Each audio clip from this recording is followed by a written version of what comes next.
నమస్కారం. ప్రతిధ్వనికి స్వాగతం. దేశ ఆర్థిక చరిత్రలో మరో మైలురాయి సందర్భం ముందు నిలిచాం. ఒకే దేశం ఒకే పన్ను అనే నినాదంతో జూలై 1, 2017న ప్రారంభమైన వస్తు సేవల పన్ను జీఎస్టీ 10వ ఏడాదిలోకి అడుగుపెడుతోంది. స్వాతంత్ర్యానంతరం దేశంలో అతిపెద్ద పన్ను సంస్కరణగా అంతా పేర్కొన్న జీఎస్టీ నేడు నెలకు 2.04 లక్షల కోట్ల రూపాయల వసూళ్లతో రికార్డులు సృష్టిస్తోంది. ఏటికేటా స్లాబులు చిక్కుముడులు సవరించుకుంటూ జీఎస్టీ 2.0 ప్రభుత్వాలకు ప్రధాన ఆదాయ వనరుగా మారింది. కొన్ని పన్ను మినహాయింపు వంటి నిర్ణయాలు సామాన్యులకు ఊరటనిచ్చాయి. కానీ అదే సమయంలో పెట్రోలియం ఉత్పత్తులు ఈ పరిధిలోకి రాకపోవడం, ఎంఎస్ఎంఈలపై కంప్లైంట్స్ భారం, పన్ను ఎగవేతలు వంటి సవాళ్లు కొనసాగుతూనే ఉన్నాయి. మరి మొత్తంగా చూస్తే ఈ పన్ను వ్యవస్థతో సాధించినవి ఏమిటి, సామాన్యుడి కోణంలో ఇంకా మారాల్సినవి ఏంటి? ఇదే అంశంపై ప్రతిధ్వని చర్చలో పాల్గొంటున్న వారు డాక్టర్ చిట్టడి కృష్ణారెడ్డి గారు, ఎస్సీయూ ఆర్థిక శాస్త్ర విభాగం ఆచార్యులు హైదరాబాద్ నుంచి, అలాగే సాయి ప్రసాద్ గారు, విశ్రాంత డైరెక్టర్ పరోక్ష పన్నుల ఆడిట్ విభాగం హైదరాబాద్ నుంచి. ముందుగా కృష్ణారెడ్డి గారు, 2017 జూలై 1 నుంచే ఒకే దేశం ఒకే పన్ను అంటూ అమల్లోకి తెచ్చిన జీఎస్టీ ప్రారంభ లక్ష్యాలు ఎంతవరకు నెరవేరాయి? పన్ను మీద పన్ను తొలగింపు, ఉమ్మడి మార్కెట్ సాకారమయ్యాయా? జిఎస్టీ భారతదేశ పన్ను చరిత్రలో ఒక కీలకమైన మైలురాయిగా ఉందండి. ముఖ్యంగా మనం జిఎస్టీలో అనేక రకమైన మెరుగైన ఫలితాలను కూడా సాధించే ఏక్ భారత్ శ్రేష్ఠ భారత్ అనే నినాదంతో తీసుకొచ్చి అనేక రకాల మల్టిపుల్ ట్యాక్స్ సిస్టమ్స్ ను ఏవైతే ఉన్నాయో తీసివేయడం జరిగింది. అంటే దాదాపుగా 17 రకాల పన్నులను, 13 రకాల సెస్సులను తీసివేసి వాటి ద్వారా ఒకే రకమైన జిఎస్టీని తీసుకురావడం జరిగింది. అంతేకాకుండా గతంలో ఎక్కడైతే వస్తువు తయారవుతుందో అక్కడ వస్తువు యొక్క జిఎస్టీని వేసేవాళ్ళు.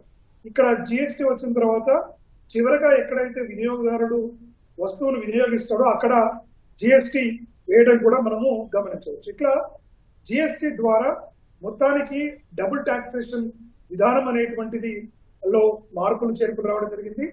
ట్యాక్స్ బేస్ లో కూడా మనకు ట్యాక్స్ కలెక్షన్స్ కూడా పెరగడం జరిగింది. అదేవిధంగా ట్యాక్స్ కంప్లైంట్స్ విషయంలో కూడా మనకు అనేక రకాల మార్పులు చేర్పులు జరిగిన విషయాన్ని కూడా గమనించవచ్చు. కాబట్టి ఓవరాల్ గా మనము ఈ జిఎస్టీ యొక్క ఫలితాలు, సంస్కరణలు చూసినప్పుడు జిఎస్టీ ఖచ్చితంగా ఒక మెరుగైన ఫలితాలు, ఏదైతే భారతదేశంలో ఒకే రాష్ట్రం ఒకే పన్ను, ఒకే దేశం ఒకే పన్ను విధానాన్ని ఆశించి కోరుకున్నదో అది మనకు సక్సెస్ఫుల్ గా అయిందనే మనము ఖచ్చితంగా చెప్పవచ్చు. అదేవిధంగా అనేక రకాల ఈ యొక్క ఎంఎస్ఎంఈలు కూడా కంప్లైంట్స్ విషయంలో చాలా రకాల ఇబ్బందులు ఎదుర్కొనేటువంటి అంశం ఉండేటువంటిది. అలాంటి వాటికి అన్నిటి కూడా చెక్ పెడుతూ ఇవాళ ఒక బలమైనటువంటి పన్ను విధానాన్ని తీసుకురావడం, తద్వారా జిఎస్టీ ఆదాయం పెరిగింది. గతంలోతో పోలిస్తే రాష్ట్రాలకు వ్యాట్ ద్వారా వచ్చేదానికన్నా కూడా దాదాపుగా 40% ఆదాయం పెరిగింది. ఆర్థిక సామర్థ్యం అనేటువంటిది పెరిగింది. అదేవిధంగా పన్ను ఎగవేత కూడా తగ్గిపోయినటువంటి పరిస్థితి ఉంది. అట్లాగే ఈ మన మొత్తం దేశంలో ఉన్న అన్ని రాష్ట్రాలలో చెక్ పోస్టులను రద్దు చేసి ట్రాక్ ట్రాన్సిట్ టైం ద్వారా ఆల్మోస్ట్ మనకు ఈవే బిల్లుతో వేగం కూడా పెరిగిందనే విషయాన్ని మనం గమనించవచ్చు. కాబట్టి క్యాస్కేడింగ్ ఎఫెక్ట్ కూడా ట్యాక్స్ అండ్ ట్యాక్స్ అనే విధానం కూడా మార్పు తీసుకురావడం వల్ల జిఎస్టీ కొంత మేరకు సత్ఫలితాన్ని ఇచ్చింది.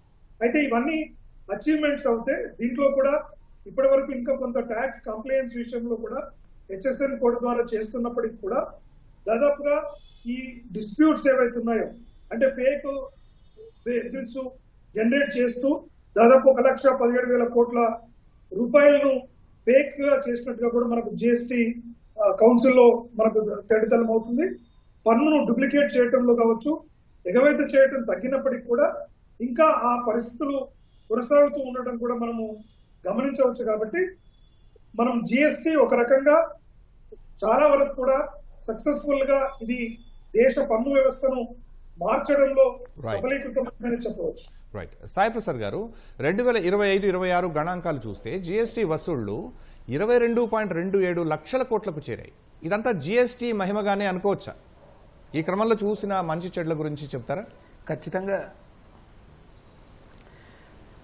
జిఎస్టీ కంప్లయన్స్ అంటే జిఎస్టీ విధానం అమలు జరిపిన తర్వాత దేశంలో ఈ పన్ను కంప్లయన్స్ అన్నది బాగా పెరిగిందండి. మనకి ట్యాక్స్ బేస్ కూడా బాగా పెరిగింది. 2017లో జిఎస్టీ పెట్టినప్పుడు మొత్తం ట్యాక్స్ పేయర్స్ సంఖ్య దేశం మొత్తం మీద 66.5 లక్షల మంది ఉండేవాళ్ళు పన్ను చెల్లింపుదారులు. ఇప్పుడు అది 1.65 కోట్లకు దాటింది. అనంటే పన్ను చెల్లించేటువంటి వాళ్ళు పెరిగారు కాబట్టి పన్ను మదింపులో కొన్న రేట్లు తగ్గించినప్పటికీ కూడా జిఎస్టీ కలెక్షన్స్ బాగా పెరుగుతూ వచ్చాయి. జిఎస్టీ పెట్టిన తర్వాత ఈ జిఎస్టీ అమలు జరిపిన తర్వాత ఇప్పటి వరకు దాదాపు 193 కోట్ల రిటర్న్స్ ఫైల్ చేశారు. 193 crore రిటర్న్స్ వీళ్ళు మన దేశంలో ఉన్నటువంటి పన్నుదారులందరూ కూడా కలిపి ఫైల్ చేసినటువంటి రిటర్న్స్. ఇన్ని రిటర్న్స్ ఫైల్ చేసినప్పుడు న్యాచురల్గానే కలెక్షన్స్ అన్నీ కూడా ఈ హయ్యర్ కలెక్షన్స్ని ఈ రిటర్న్ ఫైలింగ్కి అట్రిబ్యూట్ చేయగలుగుతాం. అలాగే మనము ఇందాక కృష్ణారెడ్డి గారు చెప్పినట్టు ఈవే బిల్స్ దాదాపు 789 crore ఈవే బిల్స్ని జనరేట్ చేశారు. అట్లాగే ఇన్వాయిస్ అప్లోడింగ్ దాదాపు 2,900 ఇన్వాయిస్ని 2,900 కోట్ల ఇన్వాయిస్ని అప్లోడ్ చేయడం జరిగిందనమాట. ఇన్ని కోట్ల ఇన్వాయిస్ని ఇట్లా అప్లోడ్ చేస్తున్నప్పుడు ఇన్ని కోట్ల దాదాపు 193 కోట్ల రిటర్న్స్ ఫైల్ చేసినప్పుడు ఈ జిఎస్టీ కలెక్షన్స్ పెరగటం, అట్లాగే జిఎస్టీ ట్యాక్స్ బేస్ అంటే పన్ను చెల్లింపుదారుల ట్యాక్స్ బేస్ పెరగటం, వీటిని అన్నిటినీ కూడా మనం చూసినట్టయితే ఖచ్చితంగా ఈ జిఎస్టీ కలెక్షన్స్ పెరగటం అన్నది జిఎస్టీ మహిమ వల్లనే పెరిగిందని చెప్పుకోవాల్సి వస్తుంది. జిఎస్టీలో మనం ఇది భారతదేశంలో ఒక యూనిక్ సిస్టమ్ అండి. మనం ఎంత రికార్డ్ అని అంటే ఒక్క రోజులో మన జిఎస్టీ రికార్డ్ ఏంటంటే 1 day highest returns filed in a day 43.51 lakh returns అనమాట. ఒక్క రోజులో 43.51 lakh రిటర్న్ ట్రాన్సాక్షన్స్ జరిగాయి. అంటే ఇవన్నిటిని మనం దృష్టిలో పెట్టుకున్నట్టయితే గతంలో నుంచి అనంటే 83,000 కోట్ల రూపాయల మంత్లీ కలెక్షన్స్ తోటి మన ప్రస్థానాన్ని స్టార్ట్ చేశామండి. ఇప్పుడు 2 లక్షల కోట్ల రూపాయలని దాటిపోయే మంత్లీ కలెక్షన్స్ జిఎస్టీ. ఓవరాల్గా గవర్నమెంట్ ఆఫ్ అంటే మొత్తం జిఎస్టీ కలెక్షన్స్ 22 lakh crores దాటాయి. గవర్నమెంట్ ఆఫ్ ఇండియా నెట్ అంటే రాష్ట్రాలకి పనిచేయగా గవర్నమెంట్ ఆఫ్ ఇండియాకి మిగిలేటువంటి కలెక్షన్సే 10 lakh crores దాకా చేరాయి. సో మొత్తం ఓవరాల్గా కేంద్ర రాష్ట్ర ప్రభుత్వాలు కలిసి ఉమ్మడిగా అంటే సమిష్టిగా కృషి చేయటం వల్ల అంటే కోఆపరేటివ్ ఫెడరలిజం అనేటువంటి స్పిరిట్ని చక్కగా అమలు చేయటం వల్ల ఈ తర్వాత ఈ ట్యాక్స్ కంప్లయన్స్ లెవెల్స్ అంటే ఎప్పుడైతే రిటర్న్లు ఫైల్ చేసేటువంటి విధానంలో సరళీకృతం జరిగిందో చాలామందికి సులువుగా రిటర్న్ ఫైల్ చేసుకోవటం అన్నది ఈ అలవాటయ్యారు. దానివల్ల కూడా కలెక్షన్స్ పెరిగాయని చెప్పి మనం చెప్పుకోవచ్చండి. అలాగే మరి జిఎస్టీ అనేది రావటం వల్ల ఏమైనా మీరు నెగటివ్స్ కూడా గమనించారా? తప్పకుండా. అంటే జిఎస్టీ వల్ల కొన్ని అంటే నెగిటివ్స్ అనంటే కొంత ఈ టెక్నాలజీని బాగా వాడటం అన్నది కొంత పెరిగింది. అదొక పాజిటివ్గా చూడొచ్చు, నెగిటివ్గా చూడొచ్చు. ఎందుకంటే కొంతమంది టెక్ సేవీ లేని వాళ్ళకి టెక్నాలజీని వాళ్ళు నేర్చుకోవాల్సి వచ్చింది. అదొక లెర్నింగ్ ఎక్స్పీరియన్స్ ఫర్ దెమ్. అయితే ఈ జిఎస్టీలో డార్క్ సైడ్ ఏంటనంటే ఫ్రాడ్స్ బాగా పెరిగాయి. గతంలో కంటే ఇప్పుడు చూసుకున్నట్టయితే జిఎస్టీలో అన్ని రకాల ఫ్రాడ్స్ విపరీతంగా పెరిగాయి. ఇప్పుడు కొన్ని మీరు ఇటీవల కాలంలో కొన్ని న్యూస్ ఛానల్స్లో మీరు అందరూ చూసే ఉంటారు. సాఫ్ట్వేర్ అనంటే కొన్ని బిల్లింగ్ సాఫ్ట్వేర్స్ ఎట్లా డెవలప్ చేశారనంటే కొన్ని ట్రాన్సాక్షన్స్ని హైడ్ చేసే విధంగా కూడా బిల్లింగ్ ట్రాన్సాక్షన్స్ని తయారు చేసినటువంటి సందర్భాలు మనం చూస్తున్నాం. సో ఇది darker side of the GST కొన్ని ఉన్నాయి. అయితే ఒక సంస్కరణను ప్రవేశపెట్టినప్పుడు దాంట్లో కొన్ని సమస్యలు వస్తాయి. ఆ సమస్యల్ని మనం పరిష్కరించుకుంటూ పోతున్నాం. గ్రీవియన్స్ లెవెల్ కూడా మీరు మొదట్లో చూసినట్టయితే జిఎస్టీ పెట్టిన కొత్తల్లో జిఎస్టీ గ్రీవియన్స్ లెవెల్స్ చాలా ఉండే, ఇప్పుడు బాగా తగ్గాయండి. గ్రీవియన్స్ టికెట్స్ బాగా తగ్గాయి. ఓకే కృష్ణారెడ్డి గారు, ఇప్పుడు జిఎస్టీ 2.0 అంటూ 12%, 28% స్లాబ్లను రద్దు చేసి కేవలం 5%, 18% స్లాబ్లను ఉంచడం వల్ల సామాన్యుడికి వ్యాపారులకు కలిగిన అతిపెద్ద ప్రయోజనం ఏమిటి? ఈ ముఖ్యంగా సామాన్య ప్రజలకు ఎంతో ఊరటనిచ్చిందని చెప్పవచ్చు. అంటే అనేక రకాల సామాన్యులు వినియోగించేటువంటి వస్తు సేవల ధరలు తగ్గాయి. ఫర్ ఎగ్జాంపుల్ చూసుకున్నట్లయితే మనకు గతంలో 28% ఉన్నటువంటి ట్యాక్స్ రేటును 18% తగ్గించింది. అంటే ఫ్రిడ్జ్ విషయంలో కావచ్చు, ఏసీలు, వాషింగ్ మిషన్లు, చిన్న కార్లు, సిమెంటు, ఇట్లా అనేక రకాల చిన్న టీవీలు, వీటన్నిటి పైన కూడా ఈ యొక్క 28% ఉన్నటువంటి దాన్ని 18% తగ్గించడం జరిగింది. అట్లాగే 12 నుంచి 5% దానికి తగ్గించినవి కూడా ప్యాకేజ్డ్ ఫుడ్స్ కావచ్చు, బిస్కెట్స్ కావచ్చు, జ్యూస్లు కావచ్చు, లేదంటే షూస్ కావచ్చు, ఇట్లా చిన్న చిన్న హోటల్ రూమ్స్ ఏవైతే ఉన్నాయో వాటి కావచ్చు, కిరాణా షాపులు కావచ్చు, మొత్తానికి ఇది సామాన్యుడికి ఎంతగానో మేలు చేసింది ఈ రకంగా జిఎస్టీని తగ్గించడం ద్వారా. అదేవిధంగా గతంలో కొంత కన్ఫ్యూజన్ ఉండేది, ఏది ఎంతవరకు ట్యాక్స్ లో ఉండాలి, ఎలా ఉండాలనేటువంటి. ఇప్పుడు అటువంటి దానికి ఆస్కారం లేకుండా ఉంది. కాబట్టి ఇవన్నీ కూడా ఒక సామాన్యుడికి జరిగినటువంటి లాభంగా చూడవచ్చు. మరి వ్యాపారులకు ఏ రకమైన లాభం చేకూర్చింది అని చూసినప్పుడు కాంప్లైన్స్ ఖర్చులు ఏవైతే ఉన్నాయో అది దాదాపుగా 40% వరకు తగ్గినట్టుగా మనకు వివిధ అంచనాలు ఉన్నాయి. ఎందుకంటే గతంలో కూడా HSM కోడ్ ద్వారా ఈ రేట్లు విధానంలో కొంచెం అటు ఇటుగా జరిగేవి. అప్పుడు మాల్ ప్రాక్టీసెస్ కింద వాళ్ళకి ఫైన్ చేయటము అలాంటివి కొన్ని వ్యాపారులు ఇబ్బందులు పడేటువంటి పరిస్థితి ఉండేది. అటువంటివన్నీ కూడా తగ్గిన పరిస్థితి ఉంది. అదేవిధంగా లిటిగేషన్ కూడా చాలా తగ్గిపోయింది. ఎందుకంటే సిబిఐసి అంచనా ప్రకారంగా చూసుకున్నట్లయితే క్లాసిఫికేషన్ డిస్ప్యూట్స్ దాదాపుగా 60% పైగా తగ్గాయని చెప్పేసి మనకు తెలుస్తుంది. కోర్టు కేసులు కావచ్చు, ఇక్కడ వడ్డీ పెనాల్టీ భారం కూడా తగ్గుదల కనపడింది. ఎప్పుడైతే వీటితో పాటుగా ఇవన్నీ సింప్లైజ్ అయిపోవడం, ధరలు తగ్గడంతో వస్తు సేవల యొక్క డిమాండ్ కూడా బాగా పెరగడం మనం చూస్తూ ఉండవచ్చు. దాదాపుగా వైట్ గూడ్స్ కి 18% రావడంతో ఈ వాల్యూమ్ కూడా దాదాపుగా 15 నుంచి 20% పెరిగాయి. ముఖ్యంగా ఎంఎస్ఎంఈకి ఆర్డర్లు పెరగడం కూడా మనము గమనించవచ్చు. అట్లాగే వర్కింగ్ క్యాపిటల్ రిక్వైర్మెంట్ యొక్క ఇబ్బందులు కూడా తగ్గిపోయినాయి. గతంలో ఏంటంటే దాదాపు 28% ఐటీసీకి కట్టి 2-3 నెలలు ఎదురు చూసేటువంటి పరిస్థితులు మనకు కనపడేది. కాబట్టి ఈ రోజుల్లో ఇప్పుడు ఈ ట్యాక్స్ ల్యాబ్ తీసుకురావడం వల్ల ఇటు వ్యాపారులకు కూడా అనేక రకాలైనటువంటి ప్రయోజనం, ఇటు సామాన్యులకు ఇటు వ్యాపారులకు ఇది ఎంతగానో సానుకూలంగా ఉందనే విషయం చూడవచ్చు. దాదాపు మనకు 28% స్లాబ్ లో 3.2 లక్షల కోట్ల వసూలు జరిగినవి. 18% చూసుకుంటే 1 లక్షల వరకు జరిగింది. కాబట్టి అంటే మొత్తానికి వీటి వల్ల లాభమే జరిగింది తప్ప నష్టానికి అయితే ఎక్కడా మనకు జరిగినట్టుగా లేదు. రైట్ అండి. సాయి ప్రసాద్ గారు, బియ్యం, పప్పులు వంటి నిత్యావసరాలు 0 పన్ను పరిధిలోకి తెచ్చినా కొన్ని సేవలపై 18% పన్ను ఉండటం సామాన్యుడి పొదుపుపై భారం వేసినట్లు కాదా? దీనిపై సమీక్ష అవసరమా? అంటే సేవల పైన పన్ను సామాన్యులు వాడేటువంటి సేవలు చాలా లిమిటెడ్గా ఉంటాయండి. సో ఆ సామాన్యుడిపై వాడేటువంటి సేవల మీద లిమిటెడ్గా పన్ను రేషనలైజ్ చేయదలుచుకుంటే ప్రీవియస్గా సర్వీస్ ట్యాక్స్ ఏదైతే ఉండేదో ఆ సర్వీస్ ట్యాక్స్ లెవెల్స్కి తీసుకురావడం అన్నది సహేతుకంగా ఉండే అవకాశం ఉంటుంది. జిఎస్టీ కౌన్సిల్ రెవెన్యూ రిక్వైర్మెంట్స్ని, మిగిలిన కన్సిడరేషన్స్ అన్నిటిని కూడా దృష్టిలో పెట్టుకొని ఒకవేళ జిఎస్టీ కౌన్సిల్ సమీక్షించదలుచుకుంటే ఆ జిఎస్టీ ఇంట్రడ్యూస్ చేయక మునుపు సేవలపైన ఏదైతే సేవా పన్ను ఉండేదో ఆ సేవా పన్ను లిమిట్స్కి గినక దీన్ని తగ్గించగలిగితే సామాన్యుడికి ఇంకో కొంత బెనిఫిషియల్గా ఉంటుందండి. ప్రస్తుతానికి కొన్ని సామాన్యుడు వాడేటువంటి సేవలు చాలా లిమిటెడ్గా ఉంటాయి. దాని మీద కొంచెం 18% పన్ను అన్నది కొంచెము సామాన్యుడికి భారంగానే అనిపిస్తుంది. రాబోయే రోజుల్లో బహుశా ప్రభుత్వాలు దీని మీద దృష్టి సారించి సమీక్షించేటువంటి అవకాశం ఉండొచ్చు. కృష్ణారెడ్డి గారు, దేశవ్యాప్తంగా ఒకే మార్కెట్ ఏర్పడిందని చెప్తున్నా రాష్ట్రాల ఆర్థిక బలిమి తగ్గిందనే విమర్శల మధ్య కేంద్ర రాష్ట్రాల ఆర్థిక సంబంధాలపై జీఎస్టీ ప్రభావాన్ని ఎలా విశ్లేషిస్తారు?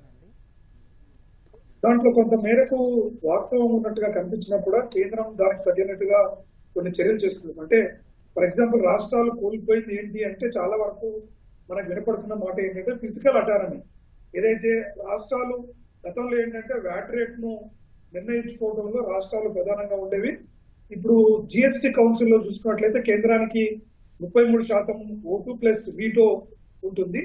కాబట్టి రాష్ట్రాలకు సొంతగా రేట్లు మార్చుకోలేని పరిస్థితి ఒకటి వచ్చింది. అంతేకాకుండా రెవెన్యూ గ్యాప్ కూడా వచ్చింది. ఏంటంటే ముఖ్యంగా తయారీ రాష్ట్రాలు ఏవైతే ఉన్నాయో అంటే మనకు మహారాష్ట్ర, తమిళనాడు, గుజరాత్, కర్ణాటక లాంటి రాష్ట్రాల్లో ఇది ఎప్పుడైతే మనం డెస్టినేషన్ ట్యాక్స్ అని పెట్టామంటే ఎక్కడైతే చివరిగా ఫైనల్ గా వస్తువులు వినియోగించబడతాయో అక్కడ బేస్ చేసుకుని ట్యాక్స్ ని పెట్టామో ఈ రాష్ట్రాలు వాటి యొక్క నష్టం జరిగింది. అంటే నష్టాన్ని పూడ్చడానికి కూడా కాంపన్సేషన్ 2017 నుంచి 2022 వరకు కూడా కేంద్ర ప్రభుత్వం ఆ నష్టానికి కాంపన్సేషన్ ఇస్తూ వచ్చినప్పుడు కూడా కొంత ఈ ఇబ్బంది వచ్చినట్టుగా మనకు కనబడుతుంది. దాంతో పాటు కూడా కేంద్రం సెస్సుల పైన రాష్ట్రాలకు హక్కులేదు.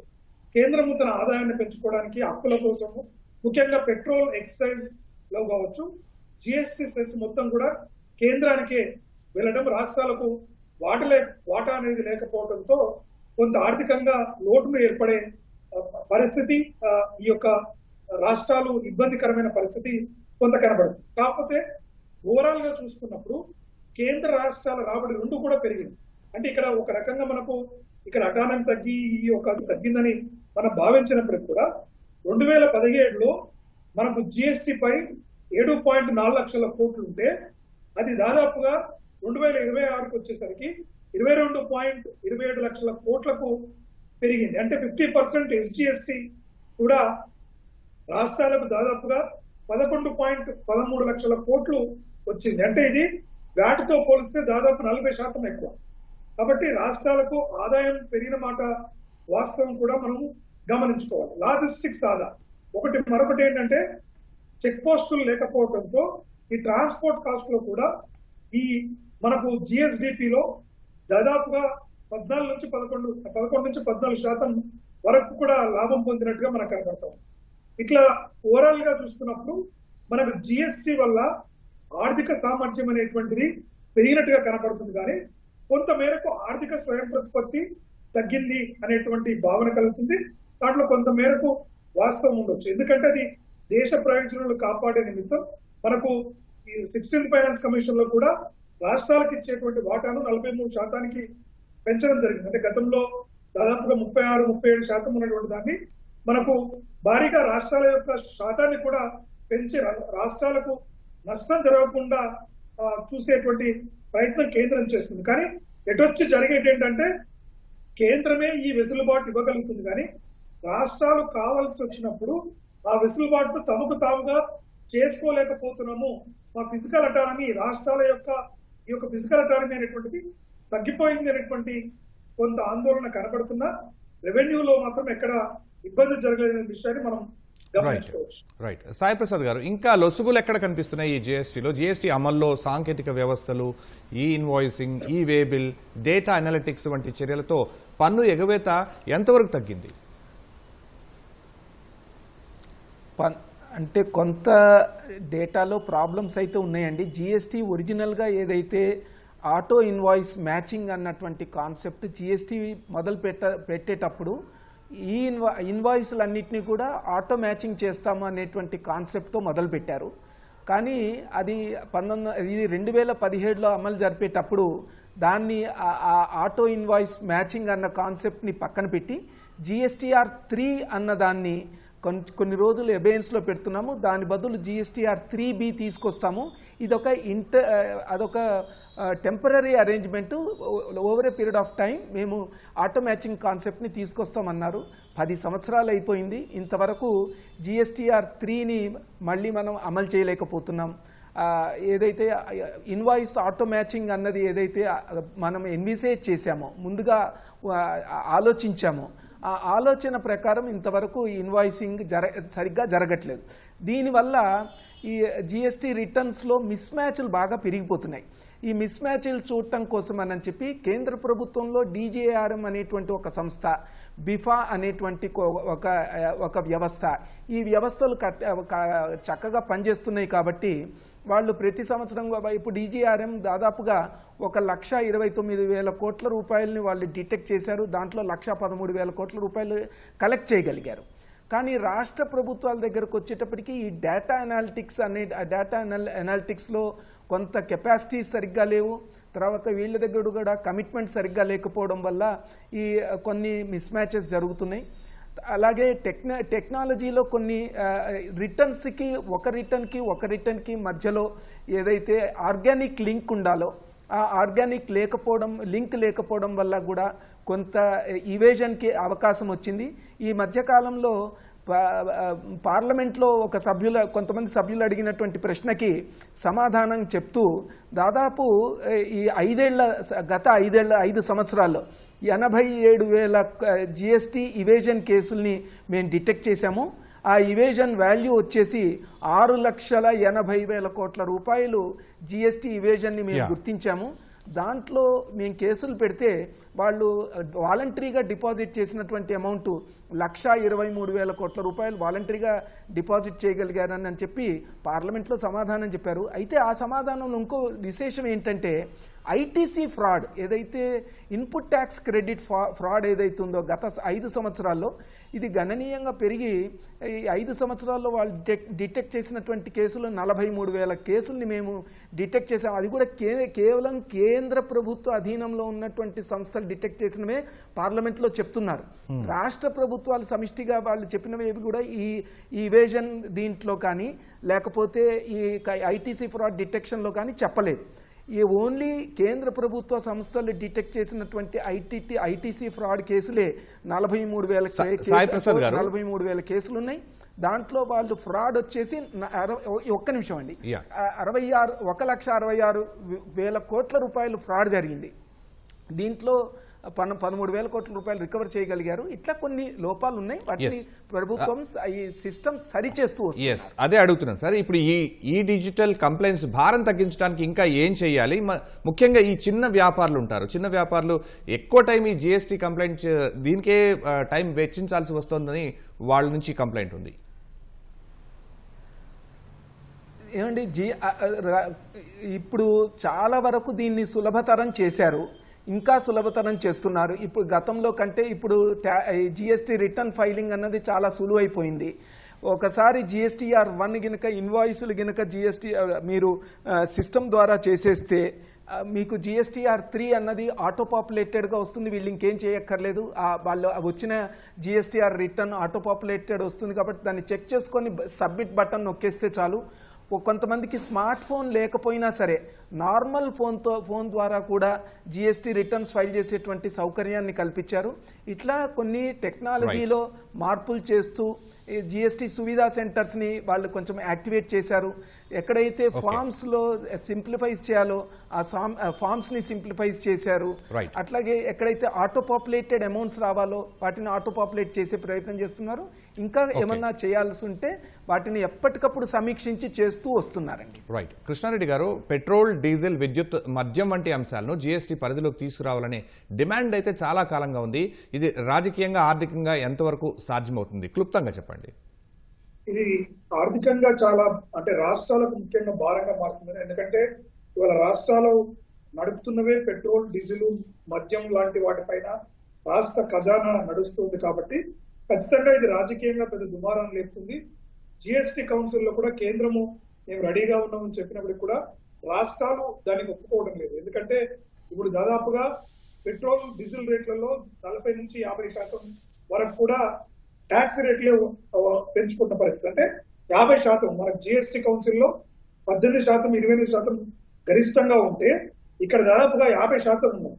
ఒక్కసారిగా వీటిని చేయటం ద్వారా ఏంటంటే రాష్ట్రాలకు ఆదాయం పడిపోతుంది. కానీ ప్రజల దృష్టిలో చూసుకున్నట్లయితే మనకు ధరలు, నిత్యావసర వస్తువుల ధరలు కూడా గణనీయంగా పెరుగుతాయి. ద్రవ్యోల్బణం కూడా దాదాపుగా 2% 2% తగ్గడానికి కూడా ఆస్కారం ఉంటుంది. కాబట్టి ఇది ఆర్థికంగా పరిపుష్టినిచ్చేది, ఆర్థికంగా కొంత ప్రజలకు మేలు చేసేదైనప్పుడు కూడా రాజకీయంగా వారి అవసరాలను తీర్చడానికి కావాల్సిన సంక్షేమ పథకాల పేర్లతో చేసేటువంటి కార్యక్రమాలకు నిధులను సమకూర్చుకునే బంగారు బాతులు ఇవాళ పెట్రోల్, డీజిల్, మద్యం లాంటివి ఉన్నాయి. కాబట్టి అది ఆచరణలో సాధ్యం కాలేకపోతుంది. రాష్ట్రాలు ఎక్కడ కూడా మద్దతు ఇవ్వటం లేదు.